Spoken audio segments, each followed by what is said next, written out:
testemunhal. Na aula passada, como eu falei para vocês, eu dei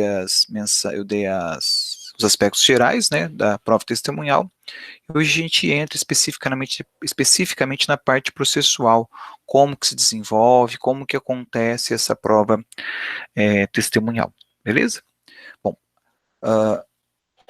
como é que eu apresento para o juiz as minhas testemunhas? Acho que essa é a primeira dúvida que a gente tem, né? A prova testemunhal ela é apresentada ao juiz por meio de uma relação de testemunhas. Ou seja, eu vou relacionar para o juiz quem são as nossas testemunhas. E o artigo 450 ele fala em rol. A palavra rol significa relação. Então, o rol de testemunhas conterá, sempre que possível, nome, profissão, estado civil, idade, número de CPF, número de registro de identidade, endereço completo da residência e do local de trabalho. Então vejam que, na verdade, o que se quer das testemunhas é a sua qualificação.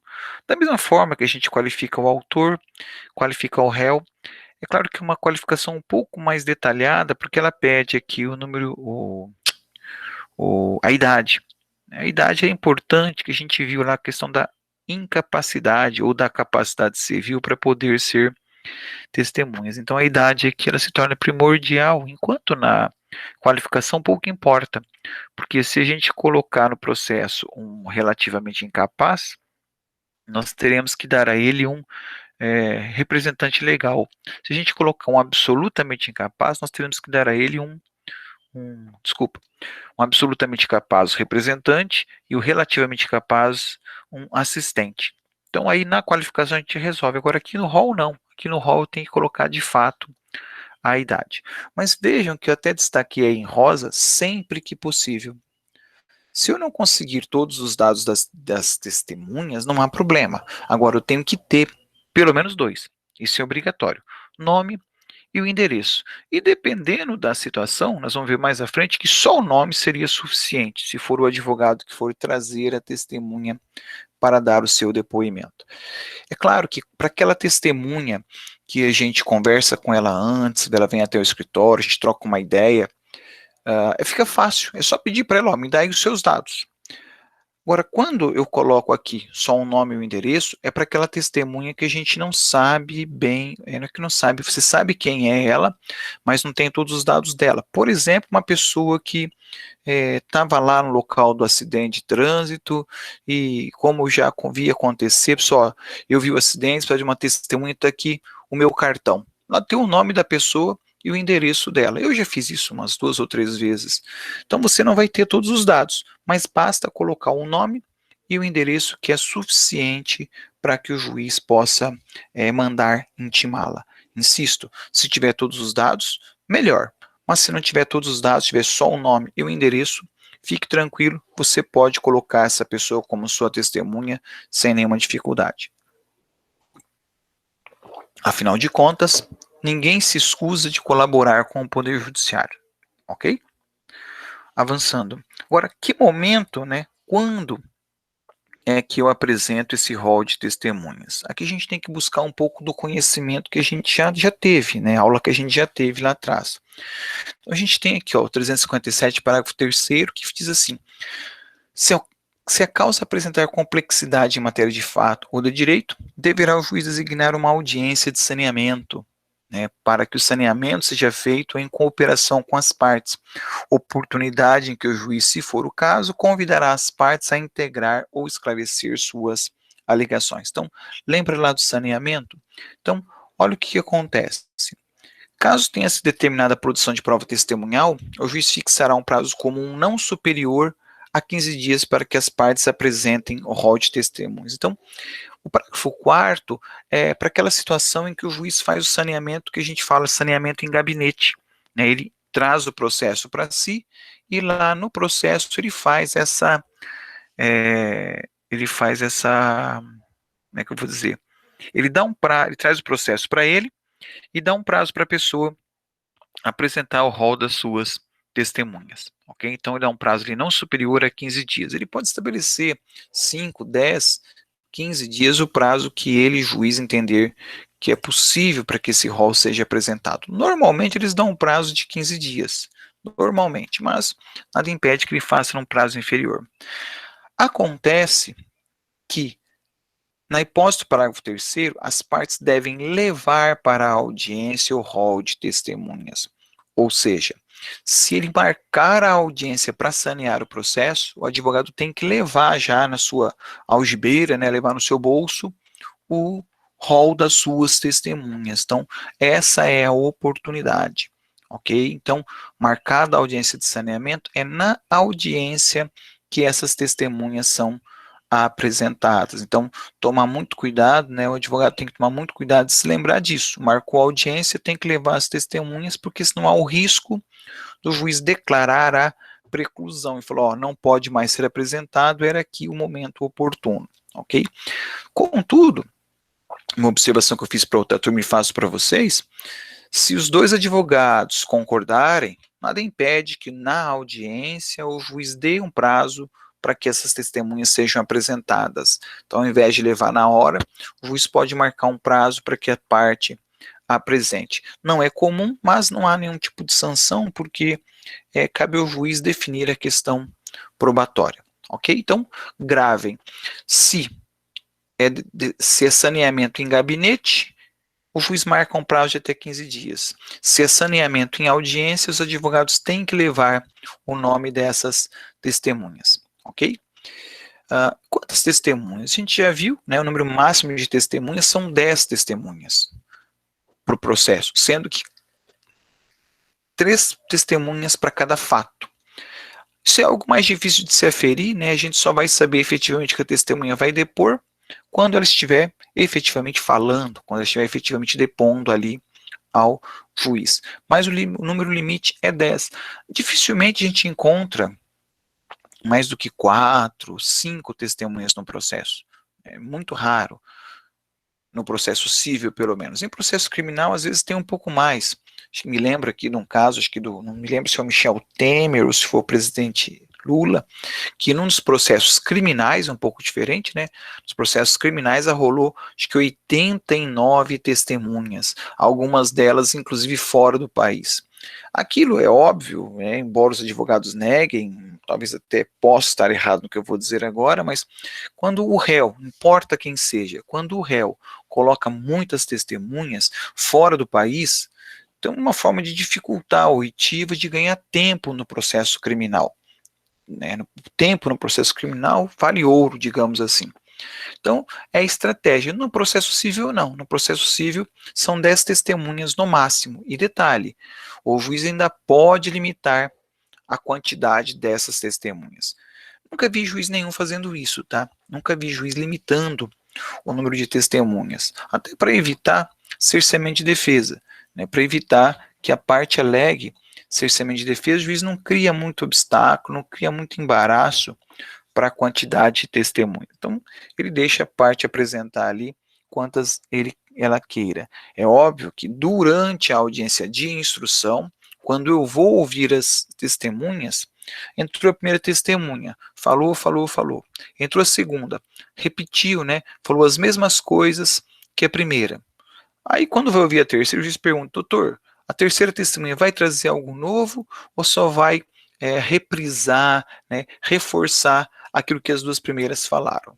Então, aí é muito comum isso acontecer para a gente não ficar perdendo muito tempo na audiência, né, para que 10 testemunhas falar a mesma coisa se duas já confirmaram.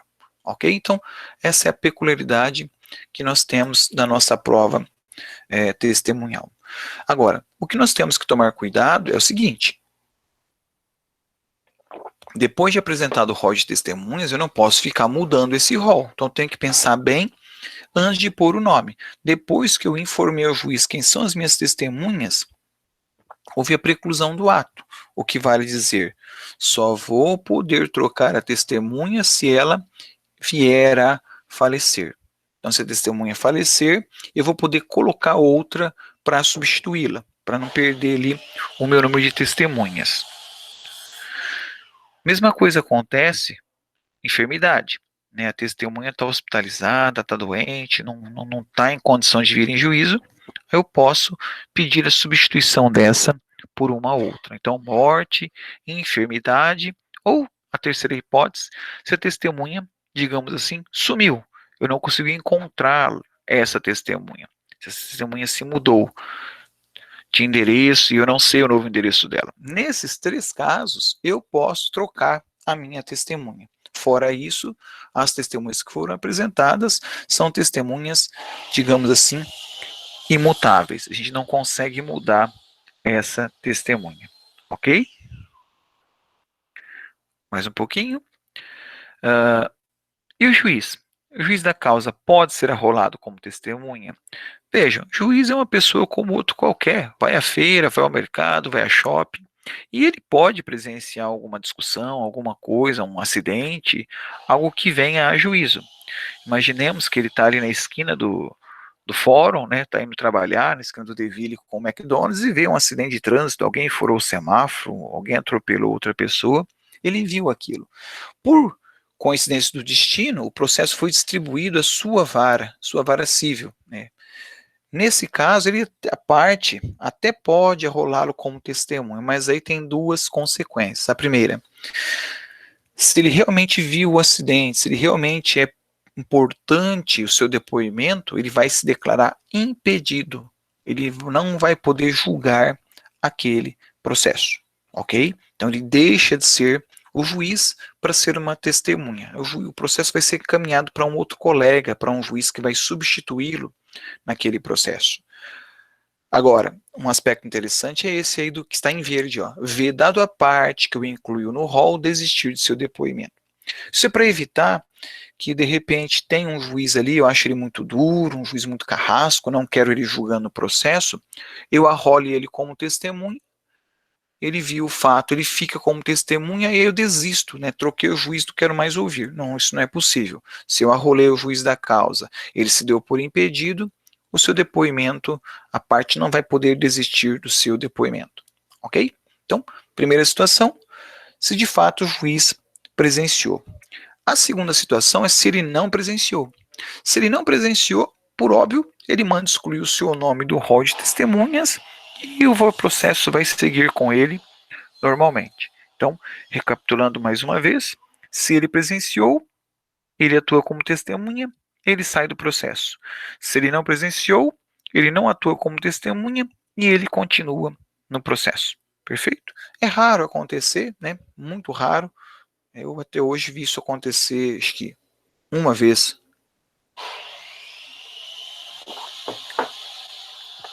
Quando é que eu ouço essas testemunhas? Essas testemunhas são ouvidas na audiência de instrução e julgamento. E, é claro, perante o juiz da causa. Essa é a regra geral. Testemunha falar na audiência de instrução e perante o juiz da causa. Existem duas exceções. Primeira delas, exceto as que prestaram depoimento antecipadamente. Então, pode acontecer, por exemplo, uma prova emprestada. A testemunha atuou num processo na quinta vara civil e eu tenho outro processo aqui que o depoimento dela pode ser utilizado. Aí eu empresto essa prova, a gente estudou isso já no começo do direito probatório, eu empresto essa prova, eu replico ela, né, de um processo para o outro. Então ela não vai precisar vir e repetir o que ela já falou. E a segunda hipótese, as que são inquiridas por carta. Né? Coloquei essa imagem aí propositadamente, para vocês lembrarem. Quando o Código de Processo Civil fala em carta, ele não está falando de correspondência, não está falando dos correios, ele está falando de carta precatória ou carta rogatória. O que vale dizer, se a minha testemunha está em outra comarca, em outra seção judiciária, eu vou ouvi-la por meio de carta precatória. Se a minha testemunha está em outro país, eu vou ouvir a minha testemunha por meio de carta rogatória. Perfeito? Então, quando fala em carta, não é carta correspondência, é carta precatória ou carta rogatória. São os mecanismos processuais que nós temos aí para ouvir as testemunhas. Lembrando que nesse mundo moderno que nós estamos, nós temos a prerrogativa, né, de ouvir a testemunha por meios digitais. Então, a oitiva da testemunha que residir em comarca ou sessão judiciária diversa daquela que tramita o processo poderá ser ouvida por meio de videoconferência ou outro recurso tecnológico. Vejam, a pandemia trouxe essa vantagem. Hoje as audiências são realizadas de forma remota. Fiz aí para mais de 20 audiências durante esse período de pandemia, até mais, eu acho. E todas funcionaram muito bem. Acho que uma ou duas tiveram que ser canceladas. E uma taxa bem inferior daquela que a gente via no processo presencial. No processo presencial, em cada 3 audiências, uma não acontecia. Hoje não. Hoje está bem tranquilo, as audiências estão acontecendo. Né? Acho que está até melhor a virtual do que a presencial, digamos assim. De qualquer maneira, eu posso ouvir a testemunha por esse mecanismo. Mesmo na audiência presencial, eu posso, de repente, ali ter uma parte presencial e uma parte virtual, quando é para ouvir essa testemunha. Não há nenhum impedimento e facilitou por demais, né, o deslocamento dessas nossas testemunhas que foram aí, acabou a necessidade do deslocamento, ok? Então, avançando. Se tiver alguma dúvida, por favor, pessoal, é só perguntar. Isso aqui eu trago mais para curiosidade, né? Todo ano eu falo, não vou colocar essa parte que ela é muito chata, mas eu acabo colocando, e esse ano eu tive que colocar mesmo. São incluídos em sua residência, onde exerce sua função. Está aqui a primeira, ó. O presidente e o vice-presidente da República. Vocês estão acompanhando essa polêmica aí do Bolsonaro, né, do presidente da República, se ele vai ter que depor ou não vai ter que depor presencialmente naquele inquérito da Polícia Federal. O processo estava com o ministro Celso de Mello, que se aposentou, e ontem, por sorteio, não sei se foi sorte ou azar do ministro, caiu para o ministro Alexandre de Moraes, que vai decidir. Se vai ser vai decidir não, é que o relator do processo se vai ser presencial ou se o presidente vai poder responder as suas perguntas de forma escrita. Interessante que vocês vão ver aqui, ó, que não precisa decorar isso aqui, é mais para conhecimento, ó, são sempre figuras políticas, ó, presidente, ministro de Estado, ministro do STF, são pessoas sempre nomeadas politicamente, procurador-geral que é nomeado, advogado-geral nomeado, senadores, deputados federais. Então, via de regra, são figuras políticas que têm essa prerrogativa, nem seria diferente, são eles que elaboram as leis, então a lei vai ter assim, uma tendência para eles ali.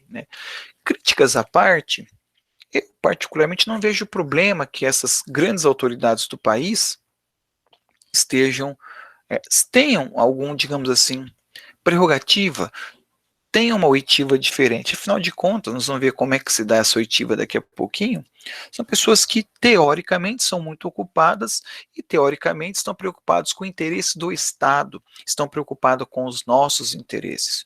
O problema é que o Brasil está aí numa montanha-russa meio maluca no que diz respeito à política, Nós estamos aí muito mal representados, infelizmente, mas isso é uma falha nossa, uma falha das pessoas. O sistema é perfeito, as pessoas é que são o problema. Mas avançando, então, nós temos ainda as figuras dos deputados estaduais, os governadores de estado, o prefeito, o deputado está aí, ó, desembargadores, procurador-geral de justiça, embaixador. Então, são pessoas que vão ser ouvidas de forma diferenciada. Como que é essa forma diferenciada? Ali, o juiz dará a eles o prazo de 1 mês para eles decidirem. Ele vai solicitar à autoridade que indique o dia, hora e local para que elas sejam inquiridas, sejam ouvidas, mandando para eles a cópia da petição inicial ou da defesa. Essa autoridade terá um prazo de 1 mês para se manifestar, marcando essa audiência, digamos assim.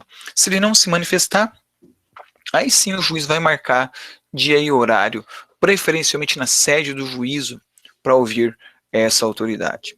Mesma coisa fará o juiz, se essa autoridade marcar a data e não comparecer ou não puder prestar o seu depoimento e o fizer de forma injustificada, ok?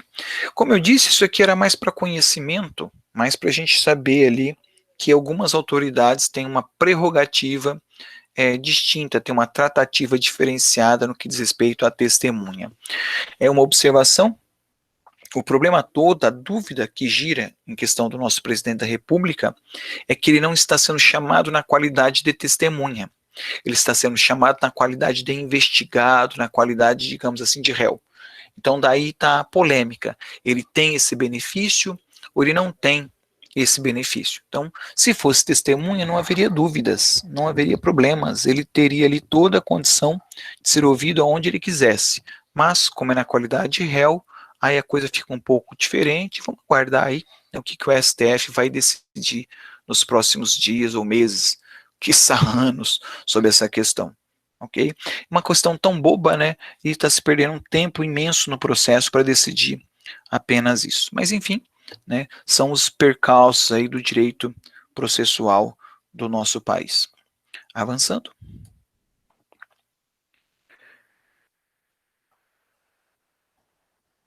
Uma coisa interessante e foge um pouco ao senso comum, né? A gente está mais acostumado, a gente tem a ideia de que o judiciário é quem intima a testemunha. Não mais, não mais, não é mais assim que funciona. Não que não faça, mas a regra geral hoje é outra. Então nós vamos ter três formas para avisar a nossa testemunha. A primeira forma é essa do 455. Então, cabe ao advogado informar, cabe ao advogado intimar a sua testemunha, informando ela quando que vai ser a audiência. Uma forma comum, né? Normalmente a gente conversa com a testemunha, então nada demais, eu intimo essa testemunha. Agora, é claro que eu preciso provar que eu fiz essa intimação, né? Como que eu comprovo isso? A intimação deverá ser realizada por carta. Agora sim, carta que é correspondência, carta pelo correio, com aviso de recebimento, cumprindo ao advogado juntar aos autos, com antecedência de pelo menos 3 dias, da data da audiência, cópia da correspondência, da intimação e do comprovante de recebimento. Né, tem um letrinha T no final ali sobrando, né, de atrevida que ela ficou ali. Então, qual é a primeira modalidade? O advogado intima a testemunha e comprova que intimou. Essa seria a primeira modalidade de intimação. A segunda modalidade é essa. A parte, né, o advogado e a parte pode comprometer-se a levar a sua testemunha independente de intimação. Então, eu posso intimar ou simplesmente informar ao juiz, excelência, a testemunha comparecerá independentemente de intimação. Bom, uh, essa segunda forma, ela é mais, digamos assim, segunda modalidade, ela é mais informal, ela é mais tranquila, mais serena, não vai lá uma comunicação do poder judiciário ou do advogado para a testemunha. Mas preste atenção nisso aqui, ó. Caso a testemunha não compareça, presume-se que a parte desistiu de sua oitiva, de sua inquirição. Então, atenção a isso, pessoal. Quando o advogado diz que ele vai levar a testemunha independentemente da intimação, ele está assumindo um grande risco. Qual é o grande risco? Se a testemunha não for, você, entre aspas, né, perdeu a sua testemunha. Eu gostava muito dessa segunda parte, né, de informar que eu levaria as testemunhas. Hoje eu não faço mais isso. Por que eu não faço mais isso? Há alguns anos atrás, num processo em que eu rolei como testemunhas contra um médico, eu rolei 3 médicos. Resumindo, uma semana antes da audiência, os 3 médicos, minhas 3 testemunhas, não queriam mais ir. Por sorte, era um processo criminal. Corri no gabinete do juiz, expliquei o que estava acontecendo, o juiz intimou como testemunhas do juízo, e aí não tiveram como escapar. Tá? Mas, se fosse num processo civil, eu teria perdido as minhas 3 testemunhas. Então, hoje, eu como advogado, eu faço isso aqui, ó, eu mando uma correspondência para as minhas testemunhas, com aviso de recebimento, e informo elas ali, porque daí, se elas faltarem, nós vamos ver daqui a pouquinho que eu tenho como obrigá-las a irem. No segundo caso aqui, se elas faltarem, eu perdi a minha testemunha. Ok? Então, só para a gente situar do que estamos falando, eu tenho a primeira modalidade, que o advogado intima. Eu tenho a segunda modalidade, que o advogado informa que não será necessária a intimação dessa testemunha. A inércia da intimação também, né, se você não mandar a correspondência, implica na desistência da sua testemunha. Pois bem, acontece que eu tenho a terceira via. Qual é a terceira via? É a via judicial. Então, não, eu ainda tenho a necessidade, às vezes, de que ela seja feita por, por meio oficial, por oficial de justiça, né, ou mesmo por carta do juízo, mas normalmente por oficial de justiça. Quando que eu tenho essa necessidade?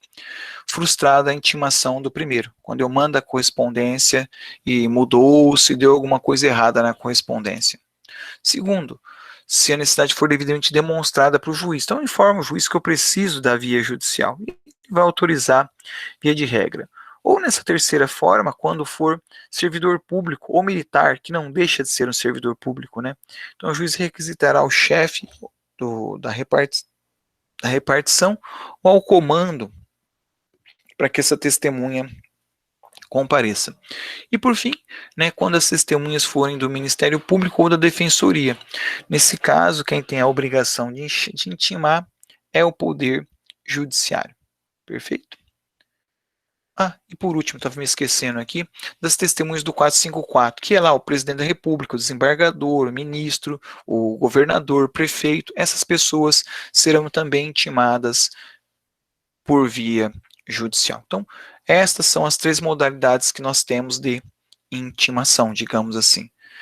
Interessante lembrar, ó, a testemunha intimada lá pelo advogado que mandou a carta, ou pela quarta, que é pela via judicial, olha só, se ela deixar de comparecer, sem motivo justificado, será conduzida e responderá pelas despesas do adiamento. Então, esse conduzido é o que é a expressão que se usa, né, também entre aspas, sob vara ou abaixo de vara. Vara de varinha, né, lá antigamente que a mãe batia na criança com a varinha. Então aqui é varinha no sentido de na marra. O juiz determina que o oficial vá buscar a testemunha. Se necessário, o oficial vai até com a polícia para buscar essa testemunha. Claro que é um clima horrível, às vezes a testemunha nem vai colaborar tanto com o processo por conta dessa forma de trazê-la em juízo, mas é uma forma de impor para evitar que as pessoas se esquivem, né? Ninguém gosta de ser testemunha. Essa é a realidade. As pessoas não gostam de se envolver no problema dos outros. Então, a lei tem essas margens aí de segurança para a gente garantir a participação da testemunha, ok? Essa parte é muito importante, pessoal. Essa questão da obrigatoriedade da testemunha e trazê-la, né, na força, sob vara, para prestar o seu depoimento. Isso costuma ser perguntado em concurso público, ok? Exame de ordem. Então é bom lembrar muito desse aspecto. Mais uma. Como que ocorre esse depoimento? Né? De que maneira que é feito essa oitiva? As testemunhas são ouvidas separadamente. Né? O juiz inquirirá as testemunhas separadas e sucessivamente, primeiro a do autor e depois a do réu, e providenciar para que uma não escute o depoimento da outra. Então, normalmente fica dentro da sala de audiência apenas a testemunha que vai depor. Né? Primeiro a do autor, depois as do réu. Uma testemunha de cada vez. E essa ordem é uma ordem prioritária, é o ideal, mas existe a possibilidade, se as partes concordarem, da mudança dessa ordem. É, sim, eu não vejo grande problema nessa mudança. Há poucos dias, numa audiência que eu estava, né, presencial ainda, na verdade, já vai quase um ano, né, mas numa audiência presencial, aconteceu que as minhas testemunhas não foram intimadas a tempo. Né, eu precisava, acho que eram duas testemunhas, eu precisava que elas fossem intimadas por via judicial.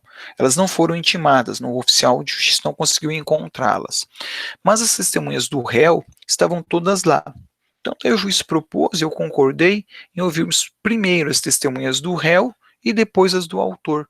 Já que as testemunhas estavam ali, aproveitar, né, para ganharmos tempo. Concordamos, não houve nenhum problema e foi feito. Ok? Mas, qual é a ordem? Primeiro as do autor, depois as do réu. Essa é a regra geral. Belezinha? Avançando mais um pouco. Bom, para começar o depoimento da testemunha, ela deverá ser qualificada, né, que é dizer lá, anotar, né, quem é essa pessoa, o nome. Agora sim, eu preciso do nome, de número de um documento, profissão. Como ela estará ali presencial, será coletado pelo escrivão todos os dados dessa nossa testemunha. E muito importante para a gente verificar, né, a questão do parentesco e o interesse no processo. Lembra lá do incapaz, do impedido, do suspeito? Esse é o momento que eu vou utilizar. E atenção agora, isso é muito importante. Terminada a qualificação, esse é o momento para que o advogado possa contraditar a testemunha. É uma palavra diferente, por isso eu destaquei ela para vocês. É lícito a parte contraditar a testemunha. Quando que isso é feito? Logo após a qualificação. Acabou de qualificar, antes de começar o depoimento, é um instante que o advogado fala, excelência, gostaria de contraditar a testemunha. É o momento em que o advogado vai falar da incapacidade dela, do impedimento ou da suspeição. E se for o caso, o artigo continua, provar essa, esses impedimentos, essa suspeição. Posso até ter testemunhas para provar que aquela testemunha não pode estar depondo em juízo. Chamo a atenção porque o momento é esse, é antes de começar o depoimento, porque senão ficaria fácil. A gente primeiro ouve o depoimento, se for bacana, eu contradito, se não for bacana, eu não contradito. Então, a lei coloca o momento exato. Terminou de qualificar, o advogado deve imediatamente contraditar a testemunha de forma a impedir o seu depoimento. Ok? Bom, é claro que se ficar provado a incapacidade, suspeição ou impedimento, o juiz pode dispensar essa testemunha. Falou, você não vai poder depor. Mas, se o juiz quiser, né, poderá tomar o depoimento como um informante. Esse é o informante que eu falei na aula passada, né, que estava em negrito, era preta a imagem lá no canto direito da nossa tela, em cima, né, o informante. Então, os impedidos, o menor de idade e os suspeitos, eles podem ser ouvidos na qualidade de informante. Qual é a diferença? É que o informante vai prestar seu depoimento sem o compromisso legal. É a única diferença entre um e outro, ok? Pois bem, depois de qualificada essa testemunha, se ela não for contraditada, ela ainda pode dizer ao juiz que não quer depor e apresentar os motivos porque ela não quer depor. Lembra lá a questão do padre, do psicólogo, pessoas que por dever legal não estão obrigadas a depor? Esse é o momento que a testemunha tem para levantar essas questões e pedir para que o juiz a dispense deste depoimento. O juiz ouve as partes e aí decide se a testemunha irá depor, não irá depor, se vai dispensá-la. Normalmente ele dispensa, normalmente ele não fica criando grandes obstáculos, desde que, é claro, demonstrado ali as características que impedem esse depoimento. Avançando, né? Agora sim, a testemunha, ao iniciar seu depoimento, prestará o compromisso de dizer a verdade, e o juiz vai adverti-la do crime de falso testemunho. Aqui é uma questão bem interessante, a forma com que o juiz conversa com a testemunha. Então, tem juízes muito educados, muito delicados, ou juízas, né, educadas, delicadas, que conversam com maturidade com a testemunha, dando a ela muita serenidade. Outros são mais carrascos, grossos, né, acabam até intimidando a testemunha da forma que adverte ela, né, mete o dedo na cara da testemunha, o senhor vai ser processado por falso testemunho. Então, isso pode intimidar a testemunha. Mas, felizmente, são exceções o que acontece. A gente viu, né, a gente vê na internet aí alguns absurdos, mas são sempre exceções, graças a Deus. Avançando, uma questão interessante para vocês, não vai mudar em nada, mas as perguntas são feitas diretamente à testemunha. Antigamente não, você tinha que perguntar para o juiz e aí o juiz é que repetia a pergunta para a testemunha. Ficava uma coisa até, me perdoe a expressão, até retardada. Tá todo mundo ali na mesma sala, aí o advogado de excelência gostaria de saber se a testemunha estava no local dos fatos. Aí o juiz, testemunha, você estava no local dos fatos? A testemunha dizia, sim, excelência, estava no local dos fatos. Aí o juiz, doutor, ela estava no local dos fatos. Então ficava aquela coisa muito sei lá, dantesca, né? Hoje não. Hoje é uma conversa franca do advogado com as testemunhas, mas supervisionadas pelo juiz, para verificar se não tem indução na pergunta, se a pergunta tem correlação aos fatos. Então, o juiz supervisiona atentamente esses depoimentos, né? O juiz conversa com a testemunha quando ele quiser, antes das partes ou depois das partes. Perfeito? Não tem nenhuma ordem para isso. Ele que vai decidir isso daí. Uma coisa que nem precisaria estar aqui, né? Me corta o coração quando eu vejo isso. As testemunhas devem ser tratadas com urbanidade, não lhes sendo não se lhes fazendo perguntas ou considerações impertinentes, capciosas ou vexatórias, que é uma questão de delicadeza, né, de educação. Mas infelizmente no Brasil a gente tem que escrever isso aí, senão o povo é mal educado. Mas enfim, faz parte do cenário, né, lembrando que não só as testemunhas, mas todo mundo tem que ser tratado com respeito e educação no processo. Se o juiz indefere alguma pergunta, o advogado pode pedir para que conste do termo, né? Ele pode pedir para que fique registrado qual foi a pergunta que ele fez e o juiz não deixou a testemunha responder. Claro que essa hipótese hoje ela perde um pouco de sentido quando a oitiva das testemunhas, em regra, são feitas por meio de gravação. Então, hoje, liga lá o webcam e grava todo o depoimento da testemunha. Então, não há grandes problema nisso. Se por acaso eu não conseguir fazer por meio de gravação, aí sim é que vai se digitar, né? Vai fazer ali vai escrever aquele depoimento. E aí, é claro, se for digitado, será assinado pelo juiz, pelo depoente, seus advogados, vai ter que ser anexado ao processo, se o processo for processo eletrônico, mas a audiência não puder ter sido feita por gravação.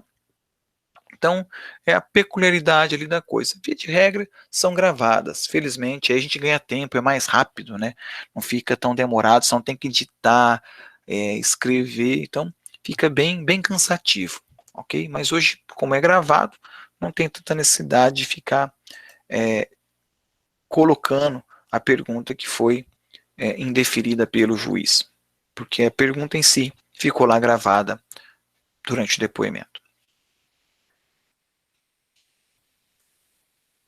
Aqui é o que a gente chama de testemunhas referidas. Então, o juiz pode ordenar de ofício ou recomendar a parte em questão de testemunhas referidas nas declarações da parte ou da testemunha. Então, é lá, pergunta testemunha, testemunha, você estava no local dos fatos? Sim, eu estava lá. Tinha mais alguém? Tinha a Joana das Dores, a vizinha. Né? Joana das Dores não é testemunha, mas de repente ela viu alguma coisa. Então, as partes ou o juiz podem pedir a intimação da testemunha referida. Não é comum, tá? Mas pode ser feito. Não há nenhum problema em trazer essas testemunhas referidas para o processo. Por óbvio, o juiz vai autorizar se for realmente algo muito necessário, muito fundamental, que ainda não tenha sido esclarecido no processo. Ok? Ainda também é possível a tal da acareação. Né? O juiz pode acarear, colocar ali frente a frente. Né?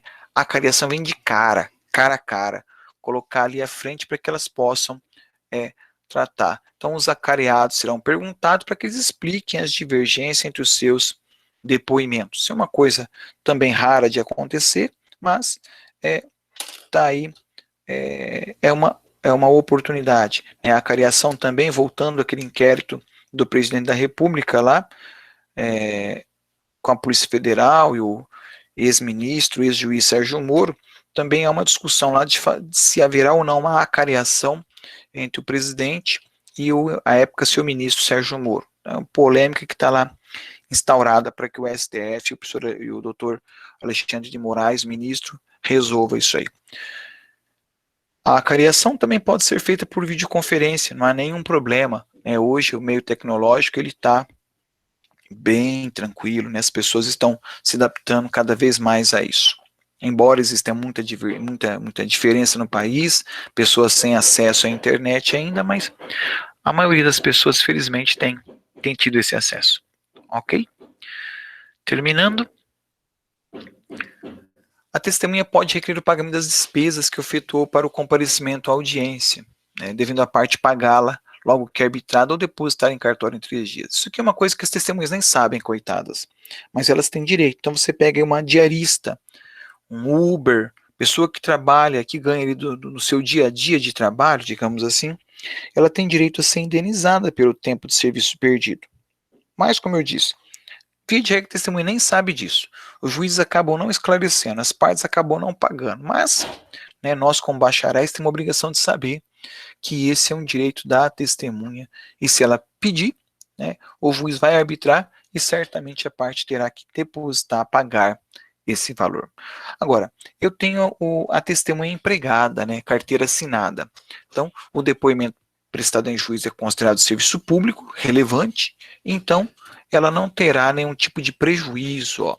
A testemunha, quando sujeita ao regime de eleição trabalhista, não sofre por comparecer à audiência, perda de salário, nem desconto no tempo de serviço. Então, essa é a ideia da prova testemunhal, né, não prejudicar também a testemunha. Ok?